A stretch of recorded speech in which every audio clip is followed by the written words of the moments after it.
There's a specific moment I keep coming back to, not because it was dramatic, because it was quiet in a way that made me uncomfortable for weeks afterward.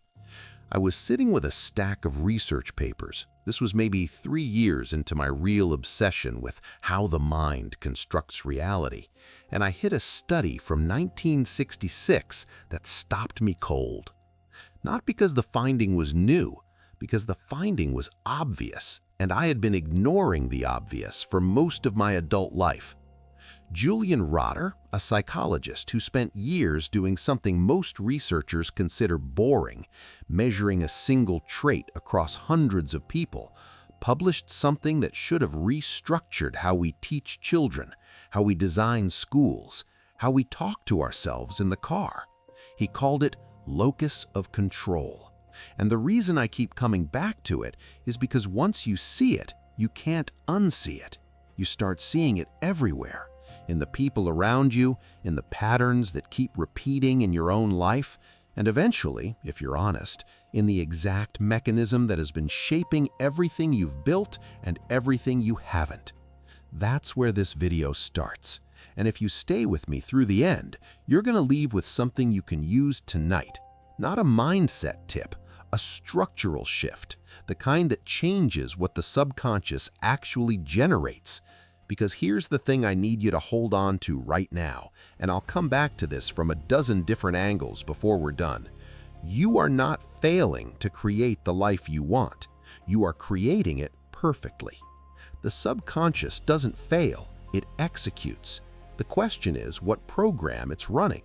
And most people, including me for a long time, are running a program they didn't choose and have never examined. I am not the effect. I am the first cause. Reality begins with me. Say that once and it sounds like a motivational poster. Understand it from the inside out, from the neuroscience, from the social psychology, from the actual cognitive structure it points to, and it becomes something else entirely. It becomes a diagnosis and a prescription. So let me take you back to Rotter, because the elegance of what he found deserves more than a headline. He wasn't measuring confidence. He wasn't measuring optimism. He was measuring something more fundamental, where people believed the origin of their circumstances lived. Not consciously. Consciously, most people will tell you they believe in hard work and personal responsibility.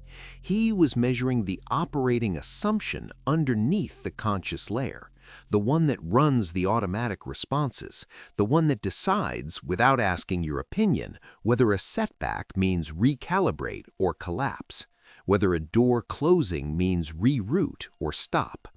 He found two dominant orientations.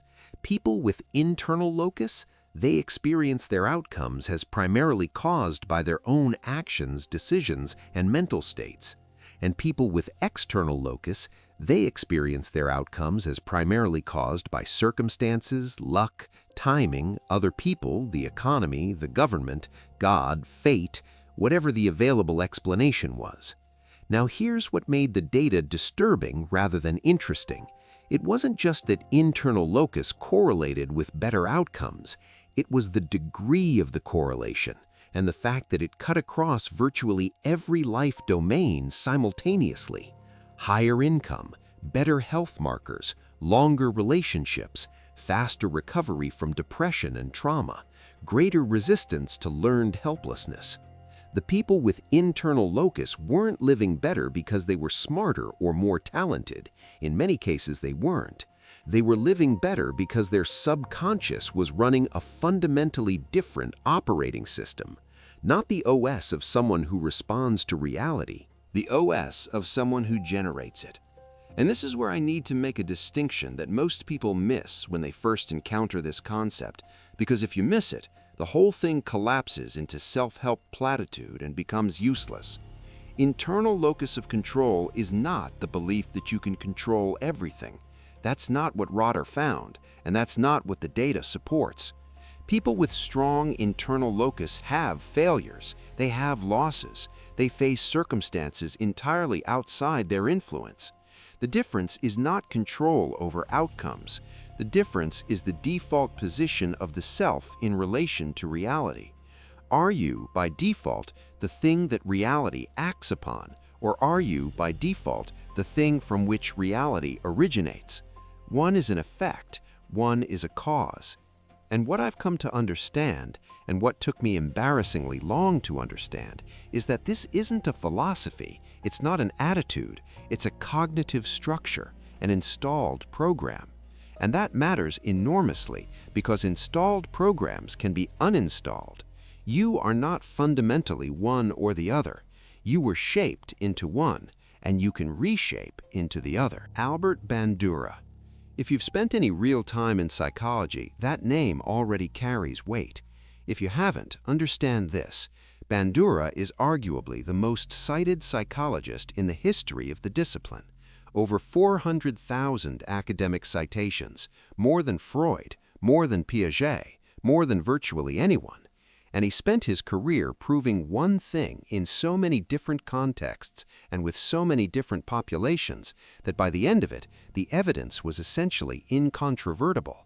He called it self-efficacy, and what it pointed to was this: the belief in your capacity to influence outcomes precedes those outcomes, not follows them, precedes them. You don't develop the confidence of someone who succeeds by succeeding. You install the cognitive structure of someone who succeeds, and then the behavior and the results follow. The popular version of this idea is backwards. It says, prove it to yourself first, build your confidence through wins, then you'll believe it. And what Bandura's research showed repeatedly is that this inverts the actual mechanism. The structure of belief functions as the upstream variable. It shapes which opportunities the brain registers, which risks it's willing to take, how long persistence is maintained in the face of failure, and critically, and this is the part that connects back to Rotter, where the self is positioned relative to the outcomes it's generating. Before I tell you what to do with this, I want to tell you what's happening in your brain when none of this is in place, because that's the part most people skip, and the part that makes everything else make sense. Raichle was doing brain imaging research at Washington University in St. Louis in the late 1990s, and he noticed something that kept showing up in his data that wasn't supposed to be there. When subjects weren't performing any cognitive task, when they were just resting, not solving problems, not responding to stimuli, just existing, there was a consistent, highly organized pattern of neural activation that nobody had fully mapped. It wasn't random, it wasn't noise, it was a network. He called it the default mode network, and the paper he published in 2001 is one of those documents that, once you've read it, changes how you understand everything that happens inside your skull when you're not actively doing something. The DMN activates in the absence of external task demands, which sounds like it means it does nothing useful. But what Raichle and subsequent researchers found is that what it actually does is build and rebuild your sense of self. It is the network of the narrative. When you're not being pulled into the external environment, the brain turns inward, and the DMN constructs and reconstructs your identity, who you are, what you're capable of, what's available to you, what you're worth, what kind of reality you inhabit. It runs this simulation continuously. Every time you're not actively focused on something, the DMN is running your identity program. And here's the part that I want you to really sit with, because this is the junction where the science and the practical meet in a way that's almost uncomfortable. In people who are operating as effects, high external locus, low self-efficacy, no consistent practice of authoring their own reality, the default mode network tends to activate what researchers call ruminative processing. It reviews threats, it rehearses failures, it anticipates negative futures. Not because the person is pessimistic, because that's the program that got installed through repetition and emotional weighting. In people operating as first causes, internal locus, high self-efficacy, consistent practice of seeing themselves as the origin of their outcomes, the same network activates differently. It projects forward, it simulates agency, It rehearses authorship. Same brain anatomy, completely different default program. And what the neuroplasticity research tells us, and here I'm pulling from work by Richard Davidson at the University of Wisconsin, who has probably done more than anyone to map the plasticity of emotional and identity-related neural circuits, is that which version of the DMN dominates is a function of practice, not genetics, not personality type, practice. What you repeatedly run through that network with sufficient emotional charge eventually becomes the path of least resistance, the default, the thing the brain reaches for automatically. That's why this is not about willpower. Willpower is a finite, cortically expensive resource. What you're after is default behavior, a subconscious that generates rather than reacts. And to get there, you have to understand something about how installation actually works, because this is where most people go wrong and where the whole enterprise of positive thinking has been failing people for decades. Here's what I mean. You cannot install a new program through the prefrontal cortex. I'll say that again. You cannot think your way into a new subconscious identity. The prefrontal cortex, the seat of logic, planning, conscious reasoning, is magnificent, but it is not the channel through which deep behavioral reprogramming happens. It's actually one of the primary obstacles, because its job is to evaluate incoming information against existing models and flag incongruence. Tell yourself something that doesn't match your existing self-concept, and the prefrontal cortex doesn't embrace it, it rejects it. This is why standard positive affirmations don't work for most people. Not because the words are wrong, because the channel is wrong. If I believe at a deep operating level that I am fundamentally the kind of person whose circumstances are determined by forces outside myself, and I stand in front of a mirror and tell myself that I am powerful and abundant and in control, my prefrontal cortex notes the mismatch between the assertion and the evidence and categorizes it as noise. The emotional weight isn't there. The repetition isn't in the right state, and nothing changes in the DMN. This is the mechanism that has been missing from the conversation, and it's why people do the work, the journals, the vision boards, the morning routines, and still feel like they're dragging something behind them that won't let go. They're working hard on the conscious layer of a problem that lives in the subconscious layer. Different territory, different tools. So let me walk you through the actual protocol, not conceptually, structurally. Because understanding the theory without the implementation is just information, and I've spent enough time consuming information without implementing to know exactly how useless that is. Step 1 is a diagnosis that most people skip because it's uncomfortable. What is the actual program of effect running right now? Not the one you state out loud, not the one you'd describe if someone asked about your beliefs. The one that shows up in the automatic behavior. How do you respond when something goes wrong? Do you instantly look for what you can change, or do you instantly look for what caused it outside of you? When you set a goal and don't hit it, what's the first narrative that activates? When you see someone with results you want, is the default reaction inspiration, or is it something that looks more like evidence that the game is rigged? These are not moral questions. There's no judgment here. I've had every one of those automatic responses, and some of them still show up when I'm depleted or stressed. The question is diagnostic. What does the default program look like? Because you cannot replace something you haven't clearly identified. Step 2. The substitute is not an affirmation. This distinction is critical. An affirmation says, "I am wealthy. I am successful, I am confident," and the prefrontal cortex, as I just explained, often rejects it because there's no structural match. A declarative, functional identity statement is something different. It doesn't claim a state, it claims a type. It says, "I am the kind of person who generates this. I am the kind of person who causes outcomes rather than waits for them. I am the kind of person who looks for the variable within their influence." The cognitive difference is not subtle.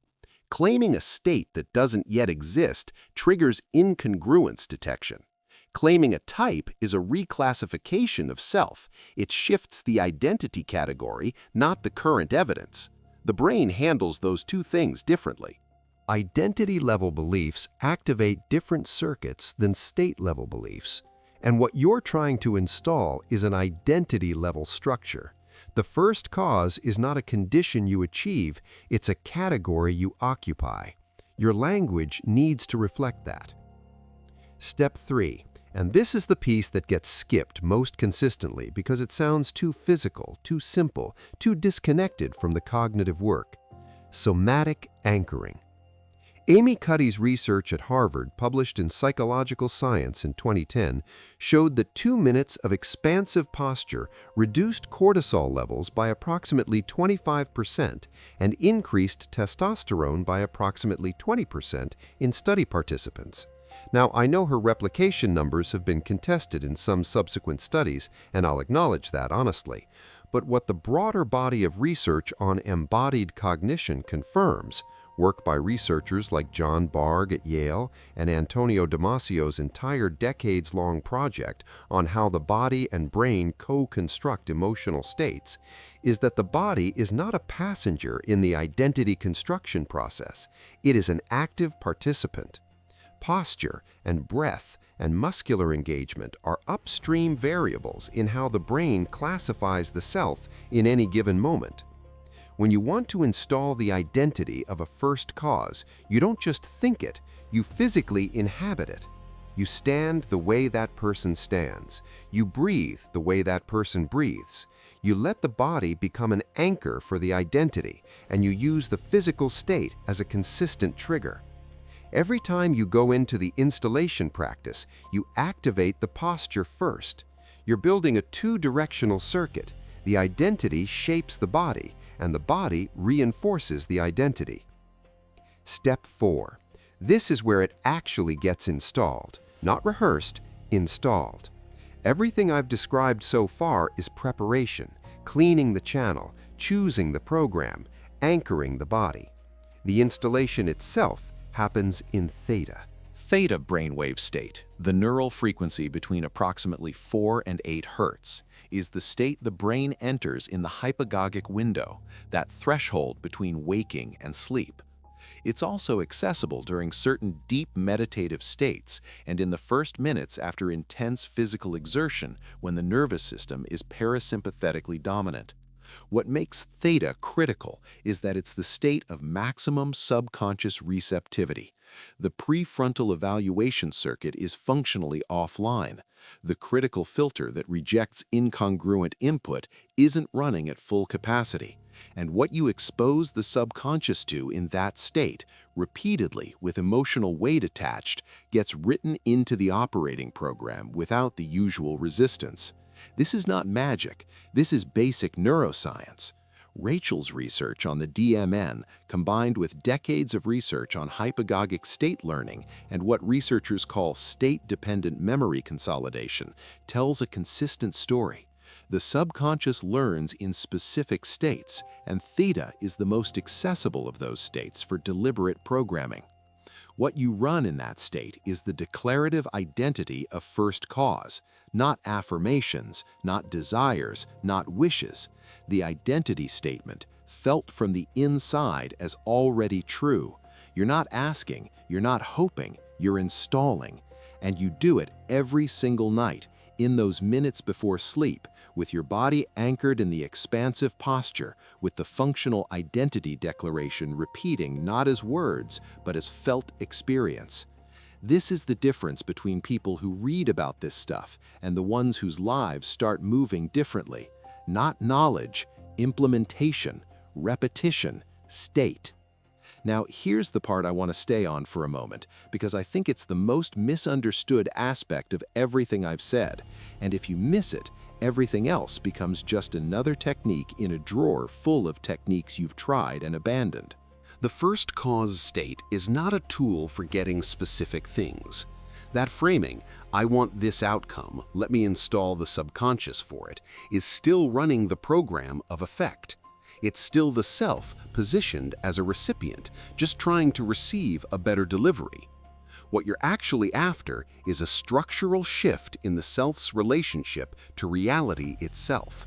Not, I will use this to get the life I want, but I am the origin from which reality emerges. The difference between those two positions is the entire game. When you are genuinely operating as first cause, not performing it, actually running the program, the question stops being, what do I need to do to get what I want, and starts being, what am I generating? The self becomes the independent variable. Reality becomes the dependent variable. I know that sounds abstract, but here's what it looks like in practice. The person running the effect program encounters an obstacle and processes it as something happening to them. The person running the first cause program encounters an obstacle and processes it as information about what to generate next. One of those people is in a conversation with reality as a participant. The other is in a conversation with reality as its author. Same external event, completely different cognitive and behavioral downstream. Martin Seligman, in 1967, did the experiment I still think about more than almost any other in psychology.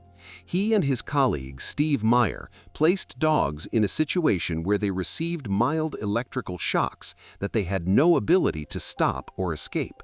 After repeated exposure to unavoidable discomfort, the dogs were placed in a new environment, one where escape was entirely possible, and the majority of them didn't try to escape. They lay down. They accepted the discomfort as though it were still unavoidable, even though it wasn't. He called it learned helplessness, and the reason I keep coming back to it isn't the dog part. It's what Seligman found when he replicated variations of the experiment with humans and what it revealed about how the subconscious, once trained into the effect position, actively filters out evidence of agency. The humans who had been exposed to uncontrollable outcomes performed significantly worse on subsequent tasks where they did have control, compared to control groups. Not because they were less capable, because their operating program had updated to assume that their actions didn't matter. The subconscious is not neutral about which program it runs. It runs the program that has been most consistently reinforced. And once the effect program is dominant, it starts confirming itself. You don't notice the evidence of your own agency because the program you're running doesn't flag it as relevant data. This is why this isn't about the circumstances of your life. I want to say that directly because there's a version of this conversation that drifts into a kind of privileged naivety. Just believe hard enough and everything will work out. And I'm not interested in that version, and you shouldn't be either. Rotter's research was done with people across radically different socioeconomic backgrounds and life circumstances. What he found wasn't that internal locus made external circumstances irrelevant. He found that it made the person's capacity to act on their circumstances dramatically higher. The effect program doesn't just make you feel worse, it systematically reduces the quantity and quality of action you take, the range of options you perceive, and the persistence you bring when the path is hard. The first cause program doesn't make your circumstances disappear, it changes what you do with them, what you see in them, and over time, because behavior is the bridge between cognition and external reality, it changes what accumulates from them. You are not installing a belief that the universe owes you a result. You are installing a cognitive architecture that makes you structurally more capable of generating the results you're after. And I'll be honest about something because I think it matters. When I first encountered all of this, I did it wrong for a long time. I understood the theory, I read Bandura, I read Rotter, I ran through the intellectual logic, and it all made sense. And nothing changed, because I was processing it in the prefrontal cortex and calling it work. I was doing the cognitive equivalent of reading about exercise and wondering why I wasn't getting stronger. The subconscious doesn't care about your understanding of the mechanism. It responds to repetition in receptive states with emotional weight. That's the language it speaks.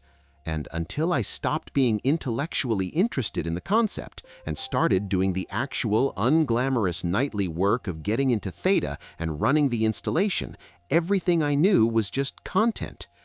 It became something different the morning I woke up and noticed that my automatic response to a setback had changed. Not because I reminded myself to think differently, because the default had shifted. The program running in the background was running a different subroutine. That's the moment you're working toward, not the intellectual click, the behavioral default. The last thing I'll leave you with is this, and I want you to actually sit with it rather than just hear it and move on. The first cause state is not something you achieve once and maintain effortlessly. It's a practice, the same way physical conditioning is a practice. Rotter's data showed variation within individuals across time and context. People slip into the effect position under stress, under fatigue, under prolonged adversity. The question is not whether you'll ever drop into the effect mode. You will. The question is what the gravitational center is, where the self returns by default when it's not being pulled in either direction. You are building the center of gravity, night by night, repetition by repetition, not because you're chasing a feeling, because you're rewriting the operating architecture of the self. And when that architecture is solid, when the DMN is running the first cause program as its default, you stop trying to create the life you want. You stop trying because trying implies uncertainty about whether you're the one doing the creating. And that uncertainty has left the building. You're not waiting for permission. You're not waiting for proof. You're not hoping circumstances will finally align. You are the thing that circumstances align around. That's not a belief you hold. That's a structure you install. And you can start tonight, right before you sleep, eyes closed, body expanded, identity declared from the inside, felt as true, not hoped as future. I am not the effect. I am the first cause. Reality begins with me. That's the last sentence your subconscious hears before it goes to work without you. Make sure it knows what job it's doing.